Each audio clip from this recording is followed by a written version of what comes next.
গাড়িতে করে আজ দূর দূরান্ত থেকে চকমহরম এতিম হোস্টেল আগমন করেছেন বেশ কয়েকজন সম্মানিত ভাই ও বন্ধু বান্ধব মিলে। তাদের উদ্দেশ্য ছাত্রছাত্রীকে বিরিয়ানি খাওয়াবেন, সে উদ্দেশ্যেই রান্নার কাজে অংশগ্রহণ করেছেন এবং বিভিন্ন কাজে সহযোগিতা করেছেন। সব মিলিয়ে এক আনন্দময় পরিবেশ তৈরি করেছেন।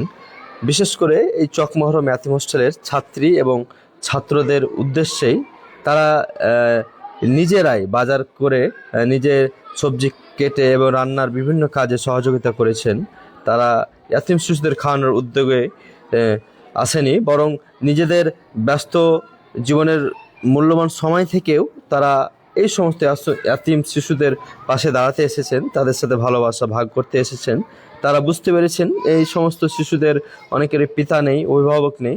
সেই অনুভূতি থেকে আজ তাদের অভিভাবকের মতো তাদের সাথে আজ সময় কাটিয়েছেন। কেউ গল্প করেছেন, কেউ হাসি আনন্দে মেতে উঠেছেন, এমনকি নিজের হাতে তারা রান্না করে খাওয়াবে সেই উদ্যোগে এই সমস্ত আয়োজন ও ব্যবস্থাপনা করেছেন। সত্যি এই মুহূর্তগুলো খুব সুন্দর। একজন পিতাহারা শিশুর মুখের হাসি ফোটানো একমাত্র তাদের উদ্দেশ্য ছিল। আমরা আন্তরিকভাবে তাদের উদ্দেশ্যে দোয়া করি। যারা এই সমস্ত উদ্যোগে অংশগ্রহণ করেছেন তাদের প্রতি ভালোবাসা, আন্তরিকতা, আল্লাহ তাআলা তাদের খেদমত দান কবুল করেন। তাদের এই আয়োজন যে ইফতারের মাধ্যমে এবং ইফতারের পরেই তাদেরকে বিরিয়ানি খাওয়াবে, এই সমস্ত মাধ্যম অবলম্বন করেছিলেন, তার দৃষ্টান্তমূলক দেখতে পাচ্ছেন।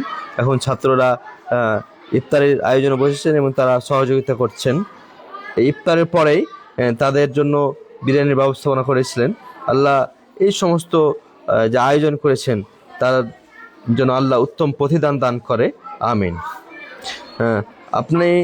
আপনারাও এই সমস্ত শিশুদের ও অসহায় শিশুদের পাশে যেন থাকা তৌফিক দান করে আল্লাহ তাআলা এবং এই নেক কাজে আজীবন নিয়োজিত রাখে, আমিন।